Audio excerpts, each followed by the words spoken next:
Study IQ IAS, आपका selection हमारा mission. नमस्कार दोस्तों रिसेंटली बांग्लादेश के अंदर बहुत सारे इंपॉर्टेंट डेवलपमेंट हुए हैं और उसका नतीजा ये हुआ है कि बांग्लादेश की आर्मी ने जो मोहम्मद यूनुस का प्लॉट था, जो डेंजरस प्लान था, उसको पूरी तरह से ध्वस्त कर दिया है, क्रश कर दिया है। और यहां पर भारत के लिए एक बहुत ही पॉजिटिव चीज सामने निकल कर आई है, क्योंकि भारत के अंदर जितनी भी आशंकाएं थी, जो हमने चीजें सोची थी बांग्लादेश को लेकर, मोहम्मद यूनुस को लेकर, वो सब कुछ सही साबित होता हुआ दिख रहा है। और इसलिए यहां से जो भी चीजें होंगी वो शायद भारत के लिए पॉजिटिव हो सकती हैं। तो यहां पर सब कुछ हमारे लिए जानना जरूरी है कि एग्जैक्टली हुआ क्या है, बांग्लादेश में रिसेंटली क्या क्या चीजें हुई हैं और भारत ने क्या सोचा था वो भी मैं आपको बताऊंगा और कैसे ये भारत के लिए पॉजिटिव है। चलिए आगे बढ़ते हैं। देखिए, सबसे पहले मैं आपको बता दूं इसका थोड़ा सा बैकग्राउंड, क्योंकि आप सबको याद होगा 2024 में अगस्त के महीने में किस तरह से शेख हसीना को अपने ही देश छोड़कर भागना पड़ा था और अल्टीमेटली वो दिल्ली आई थी। भारत में वो इस समय रह रही हैं। तो यहां पर क्या है ना, जिस तरह से उनको हटाया गया, एक प्लॉट के तहत यहां पर जिस तरह से पूरा मास डेमोन्स्ट्रेशन कराया गया, उनके खुद के जो फाउंडिंग फादर्स हैं मुजीबुर रहमान, उनके पुतले को जलाया गया, उनको हटाया गया। मतलब एक अलग ही नजारा शायद देखने को मिल रहा था, जो खुद बांग्लादेश के लोगों ने भी नहीं सोचा होगा। और अल्टीमेटली यहां पर जो एंट्री होती है वो होती है मोहम्मद यूनुस की। मोहम्मद यूनुस अपने आप को एक काफी बड़ा फिगर दिखाते हैं, बताते हैं कि बांग्लादेश को हम सही ट्रैक पर ले आएंगे, वापस से बांग्लादेश को डेवलपमेंट की राह पर ले आएंगे। उल्टा ये हुआ है कि उनका जो पूरा का पूरा गवर्नेंस स्टाइल है उसको बहुत बड़ा बैकलैश झेलना पड़ा है। पब्लिक काफी अनरेस्ट हो गई है और वापस से सड़कों पर देखने को मिलेगी। तो पहला क्वेश्चन यही है कि यहां पर टेंशंस क्या इमर्ज हो रहे हैं, मतलब आर्मी को क्यों इंटरवीन करना पड़ा है। सबसे पहले मैं आपको बता दूं, बांग्लादेश की जो आर्मी है जिसको लेड किया जा रहा है बाई जनरल वकारुज्जमान, उन्होंने बहुत कंसर्न रेस किया, सीरियस कंसर्न रेस किया कि मोहम्मद यूनुस फेल हो गए हैं to announce general election. Basically यहां पर पहले ही डिसाइड किया गया था, कहीं ना कहीं एक इनफॉर्मल कमिटमेंट होगा कि जल्द से जल्द यहां पर इलेक्शंस कंडक्ट किए जाएंगे। लेकिन जिस प्रकार से मोहम्मद यूनुस लगातार इलेक्शंस को डिले करते जा रहे हैं, इसकी वजह से बांग्लादेश की आर्मी धीरे धीरे अब मोहम्मद यूनुस के ऊपर जो हाथ रखा हुआ था उसको हटा रही है। जो मिलिट्री है वो उन्होंने डायरेक्टली इंटरिम गवर्नमेंट के ऊपर अक्यूज लगाया है कि वो ओवर स्टेप कर रही है। देखो, मोहम्मद यूनुस कोई चुनी हुई सरकार नहीं थी। मोहम्मद यूनुस आए थे just as a caretaker के तौर पर, ताकि चीजों को नॉर्मलाइज करके वापस से जल्द इलेक्शंस कंडक्ट कराया जाए। इनफैक्ट यहां पर ऐसा लग रहा है कि वो खुद सत्ता को ज्यादा से ज्यादा अपने पास रखना चाहते हैं। तो इसकी वजह से आर्मी को इंटरवीन करना पड़ा है। तो सबसे पहला अथॉरिटेरियन जो गवर्नेंस है उसका आरोप अब मोहम्मद यूनुस के ऊपर लग रहा है। फिर दूसरा, यहां पर जिस तरह से मोहम्मद यूनुस ने ऑर्डिनेंस लेकर आए, इसकी वजह से काफी प्रोटेस्ट हुआ है। यहां पर उन्होंने सर्विस लॉ से रिलेटेड कुछ चेंजेस किए हैं कानून के अंदर। बेसिकली क्या है कि जो सिविल सर्वेंट्स हैं बांग्लादेश में, उनको बिना किसी जवाबदेही के तुरंत हटाया जा सकता है। मतलब बिना कोर्ट के इंटरवेंशन के, बिना किसी चीज के, जब चाहे मोहम्मद यूनुस की सरकार किसी भी सिविल सर्वेंट को हटा सकती है। तो एक प्रकार से जो प्रोटेक्शन मिला हुआ था कॉन्स्टिट्यूशन से, वो हटाने की कोशिश की जा रही है। और इसका नतीजा ये हुआ कि जितने भी सिविल सर्वेंट्स हैं बांग्लादेश में, ज्यादातर वो यहां पर प्रोटेस्ट कर रहे हैं। इसके अलावा टीचर्स प्रोटेस्ट कर रहे हैं कि उनको सही से सैलरी नहीं मिल रही है। हेल्थ केयर वर्कर्स का भी वही हाल है, वो भी सड़कों पर उतरे हुए हैं। तो पुलिस और जो पैरामिलिट्री फोर्सेज हैं जो यूनुस के अंदर में आती है, ध्यान से समझिएगा, जो फोर्सेज यूनुस के अंडर में आती हैं, उनके माध्यम से यूनुस क्या कर रहे हैं, उन प्रोटेस्टर्स के ऊपर अत्याचार कर रहे हैं, उनको लाठीचार्ज करा रहे हैं, उनको मार रहे हैं, पीट रहे हैं, ताकि यहां पर एक प्रकार से दिखाया जा सके कि किसी भी प्रकार का प्रोटेस्ट नहीं हो रहा है। मतलब प्रोटेस्ट को रोकने की कोशिश की जा रही है। फिर इसके अलावा आर्मी को इंटरवीन करना क्यों पड़ा? एक सबसे बड़ा कारण है कि बांग्लादेश की जो फॉरेन पॉलिसी थी उसको रीअलाइन करने की कोशिश कर रहे थे मोहम्मद यूनुस। आपने देखा ही होगा किस तरह से बांग्लादेश रिसेंट टाइम्स में शेख हसीना के जाने के बाद चाइना और पाकिस्तान के काफी नजदीक चला गया है। मतलब एक ऐसा देश, कैन यू इमेजिन, पाकिस्तान एक ऐसा देश था जिसने अपने खुद के ही लोगों पर अत्याचार किया था और अल्टीमेटली बांग्लादेश का जन्म हुआ। और आज के डेट में यह हाल हो गया मोहम्मद यूनुस के अंडर में कि वो पाकिस्तान के साथ ही जाने के लिए रेडी हैं। तो चाइना और पाकिस्तान की तरह जिस तरह से नजदीकियां बढ़ा रहे थे मोहम्मद यूनुस, ये शायद यहां पर आर्मी को पसंद नहीं आ रहा था। क्योंकि आप समझो, ये एक बहुत ही स्ट्रैटेजिक डिसीजन होता है। क्या मोहम्मद यूनुस ये डिसीजन ले सकते थे? क्योंकि एक चुनी हुई जो सरकार होती है उनको यह हक मिलना चाहिए कि फॉरेन पॉलिसी में आप किसके साथ अलाइन होना चाहते हो, भारत के साथ जाना चाहते हैं या फिर न्यूट्रल रहना चाहते हैं, चाइना के साथ, पाकिस्तान के साथ। मतलब आप समझिए, जिस तरह से मोहम्मद यूनुस चाइना में जाकर पैसे की मांग कर रहे थे, इंफ्रास्ट्रक्चर हमें बनाना है, पैसे दे दो, और भारत के खिलाफ बोल रहे थे, नॉर्थ ईस्ट का जिक्र कर रहे थे। तो आप समझ रहे हो यहां पर ये सारी चाल चला जा रहा था मोहम्मद यूनुस के द्वारा, और साथ ही साथ बैक चैनल के थ्रू इस्लामाबाद के साथ डायरेक्टली बातचीत की जा रही थी। यहां पर ह्यूमैनिटेरियन प्रोग्राम हो गया, बहुत सारी चीजें। इनफैक्ट रखाइन स्टेट में, इनफैक्ट अगर आप देखोगे तो मोहम्मद यूनुस और आर्मी के बीच में काफी ज्यादा इश्यूज चल रहे हैं। मोहम्मद यूनुस चाहते हैं कि यहां पर एक ह्यूमैनिटेरियन कॉरिडोर बनाया जाए, ये जो म्यांमार का रखाइन स्टेट आप देख रहे हो यहां पर, ताकि एड वगैरह पहुंचाई जाए, जो लोग बांग्लादेश में एंटर किए हैं उनको वापस से इधर लाया जाए। लेकिन शायद जो आर्मी चीफ है वो खुश नहीं है, उनको लगता है कि नहीं, अगर इस तरह का कुछ कॉरिडोर बनाया गया तो वापस से इन्फिल्ट्रेशन होगा, बांग्लादेश में और सारे लोग आ जाएंगे। तो ये सब कुछ फॉरेन पॉलिसी को लेकर मतभेद चल रहा है आर्मी और मोहम्मद यूनुस के बीच में। और इसके साथ साथ बांग्लादेश जो अपने आप में एक न्यूट्रल था, जब शेख हसीना थी आपने देखा होगा वो भारत के साथ भी बातचीत करती थी, चाइना के साथ भी करती थी, लेकिन उल्टा मोहम्मद यूनुस के आने के बाद एंटी इंडिया रेटोरिक बांग्लादेश के अंदर आपको बढ़ चढ़कर देखने को मिलेगा। मतलब उन लोगों को स्पेस दिया गया जो लगातार anti India slogans, anti India बातें करते हैं। तो एक प्रकार से आर्मी को जो है ये सारी चीजें पसंद नहीं आ रही थी, और इसीलिए आर्मी को यहां पर इंटरवीन करना पड़ गया। अच्छा, बांग्लादेश की आर्मी ने एक्शन क्या लिया है मोहम्मद यूनुस के एजेंडा के खिलाफ? देखो, सबसे पहले तो मिलिट्री के द्वारा स्टेटमेंट दिया गया 21 मई को। जो जनरल जमान है, जो चीफ हैं, उन्होंने स्टेटमेंट जारी किया एंड डिमांड किया कि election should be held no later than December 2025। Mohammad Yunus चाहते हैं कि नहीं, अभी आराम से इलेक्शन करेंगे, 2026 में देखा जाएगा, लेकिन आर्मी चाहती है कि नहीं, दिसंबर 2025 आते आते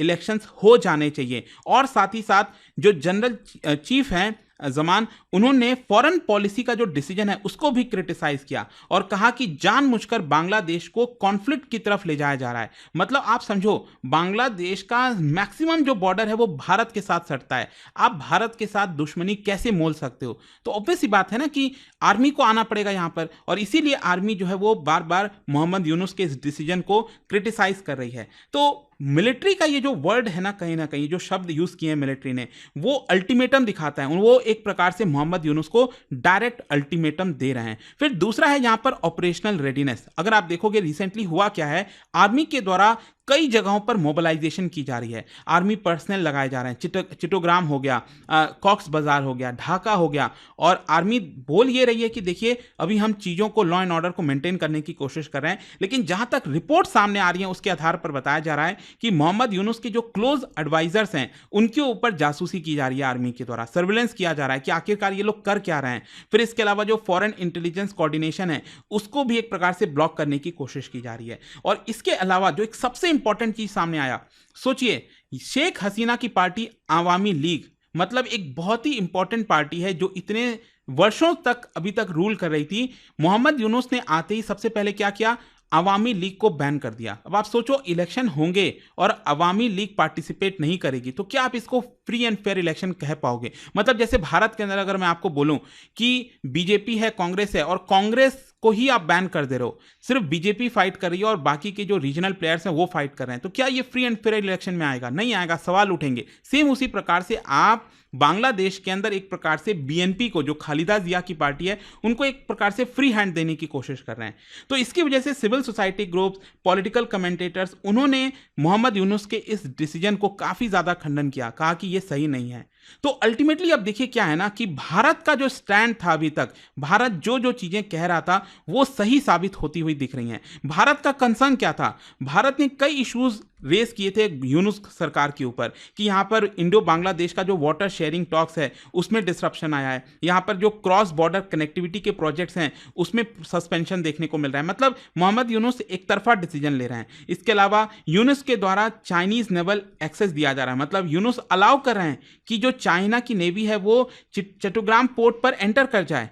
क्या ये भारत एक्सेप्ट करेगा? फिर भारत का जो बॉर्डर सिक्योरिटी, हमारी जो फोर्सेज हैं वो लगातार बार बार ये कह रही हैं कि इन्फिल्ट्रेशन बढ़ रहा है, स्मगलिंग बढ़ रही है बॉर्डर पर, तो कहीं ना कहीं हमारे लिए तो ये प्रॉब्लमैटिक है। फिर नई दिल्ली ने क्या किया, हमने क्या किया, यहाँ पर जो डिप्लोमेसी है उसको एक प्रकार से डायरेक्ट इंटरफेरेंस करने की कोशिश नहीं की, हमने उसको अवॉइड किया। मतलब हमने कोशिश ये की चलो अगर इन्फिल्ट्रेशन बढ़ रहा है तो बॉर्डर पर सर्विलेंस बढ़ा दिया जाए, निगरानी ज़्यादा रखी जाए। हम ट्रैक 2 डिप्लोमेसी की तहत जा रहे थे, मतलब थिंक टैंक हो गए, जो रिटायर्ड ऑफिशियल्स हो गए, उनसे हम इनडायरेक्टली बातचीत कराने की कोशिश कर रहे थे बांग्लादेश के साथ। हमारे जो ऑफिशियल्स हैं वो डायरेक्टली बात नहीं कर रहे थे। फिर इसके अलावा सार्क और बिम्स्टेक, उनको भी हमने यहाँ पर अलर्ट कर दिया था कि बांग्लादेश में जो भी कुछ हो रहा है इसकी वजह से एक मेजर इश्यूज क्रिएट हो सकता है इस पूरे रीजन के अंदर। तो अल्टीमेटली आपको समझना है भारत का जो स्ट्रैटेजिक पोस्चर था वो सही साबित हुआ। हमने वार्न किया था, चेतावनी दी थी कि that Yunus interim regime lakhs institutional consent, regional prudence. यहां पर बहुत सारी चीजें हैं जो मोहम्मद यूनुस लैक करते हैं, उनको हक नहीं है एक प्रकार से इस तरह से सरकार चलाने का। और अल्टीमेटली यहां पर बांग्लादेश की जो आर्मी है वो जिस प्रकार से अब कंट्रोल अपना बढ़ा रही है, इलेक्शंस की डिमांड कर रही है, ये दिखाता है कि भारत का जो नॉन इन्वॉल्वमेंट था, क्योंकि जब शेख हसीना को हटाया गया था भारत सरकार के ऊपर भी बहुत प्रेशर था कि आप जाओ बांग्लादेश के अंदर एंटर करो, इंटरफेयर करो, भारत क्यों नहीं कुछ बोल रहा है। अगर हम ऐसा कुछ कर देते तो सारा का सारा ब्लेम अल्टीमेटली भारत के ऊपर आ जाता कि आज जो बांग्लादेश सिचुएशन में खड़ा हुआ है उसका जिम्मेदार भारत है। आप समझ रहे हो कि कितना मुश्किल होता है इस तरह के डिप्लोमेटिक्स, जो जियोपॉलिटिक्स है उसमें एक एक कदम फूक कर लेना होता है। तो यहां पर क्या है कि अगेन भारत का जो नॉन इन्वॉल्वमेंट था और कॉशियस पोस्चर था ना, वो सही साबित हुआ एक प्रकार से। और भारत के जो एनालिस्ट हैं वो अब ये कह रहे हैं कि इस समय जो भी कुछ बांग्लादेश के अंदर हो रहा है, it is nothing but a soft कू।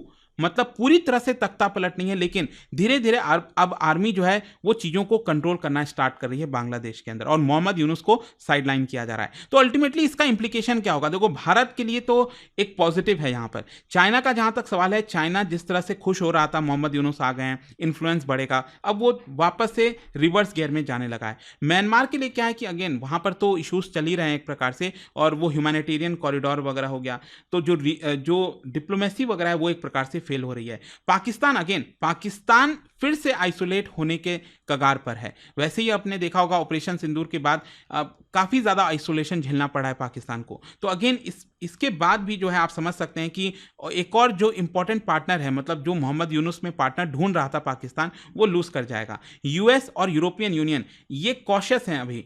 उनका कहना है कि जल्द से जल्द इलेक्शंस कराने चाहिए और जो राइट्स हैं उसको प्रोटेक्ट करना चाहिए। आगे क्या हो सकता है? देखो, मिलिट्री जो है उन्होंने अनऑफिशियली यहां पर डेट डिक्लेयर कर दिया है कि दिसंबर 2025 तक इलेक्शंस होंगे। मोहम्मद यूनुस मानने के लिए तैयार नहीं। मोहम्मद यूनुस कह रहे हैं नहीं, ये तो पॉसिबल नहीं है। तो देखना होगा क्या मोहम्मद यूनुस को यहां से हटाया जाता है, एक और नई केयर टेकर गवर्नमेंट आती है, क्या यहां पर कोई दूसरा प्राइम मिनिस्टर बनेगा, क्या होगा वो अल्टीमेटली देखने वाली बात होगी। तो कंक्लूजन ये निकलता है कि जो इस समय क्राइसिस अनफोल्ड हो रही है बांग्लादेश के अंदर, ये साउथ एशियन जियोपॉलिटिक्स में एक टर्निंग पॉइंट है।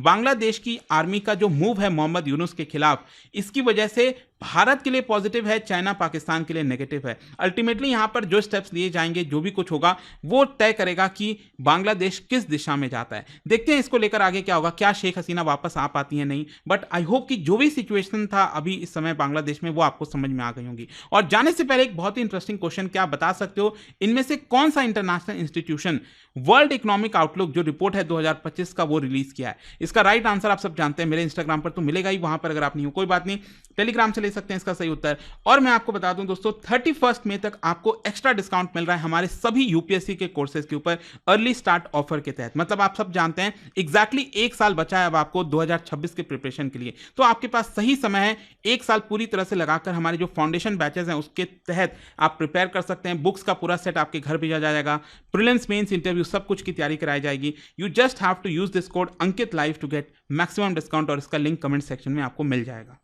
दोस्तों, चाहे आप यूपीएससी की तैयारी शुरू कर रहे हो या फिर प्लान बना रहे हो, मेरे पास है एक जबरदस्त अपॉर्चुनिटी, स्टडी आईक्यू का यूपीएससी फाउंडेशन कोर्स। सोचिए, एक ऐसा ऑल इन वन प्रोग्राम जहां मिलेगा आपको सॉलिड तैयारी, 1000+ आवर्स की लाइव क्लासेस टॉप एजुकेटर्स के साथ, personalised mentorship, hand written notes और पीआरपी एमआरपी जैसे फोकस्ड रिवीजन मॉड्यूल्स। स्कॉलरशिप भी हैं दोस्तों। प्रीलिम्स क्लियर करो, पूरा फीस रिफंड लो। हर मंथ टॉप परफॉर्मर्स को मिलेंगे 11,000 रुपीज के cash reward. Economically weaker students के लिए है उड़ान स्कॉलरशिप, ताकि पैसा कभी रुकावट ना बने। गोल्ड, प्लैटिनम या डायमंड, जो प्लान आपके लिए बेस्ट हो उसे चूज कीजिए। और सबसे खास बात, आपको गाइड करेंगे खुद x secretary Anil Swarup sir, जिन्होंने यूपीएससी सिस्टम को अंदर से देखा है। स्टडी आईक्यू पर भरोसा किया है 2 करोड़ से ज्यादा इंडियंस ने, और अब आपका नंबर है यूपीएससी फाउंडेशन कोर्स के साथ अपना आईएएस ड्रीम सर्च करने का। अब करना क्या है, बस स्टडी आईक्यू के ऐप पर जाइए या फिर कमेंट सेक्शन में दिए गए लिंक पर क्लिक करिए, यूपीएससी फाउंडेशन कोर्स ढूंढिए। बाय नाउ पर क्लिक करने के बाद डिस्काउंट कोड के सेक्शन में लिखिए ANKITLIVE अंकित लाइव और पाइए सबसे lowest price. Your IAS journey starts now.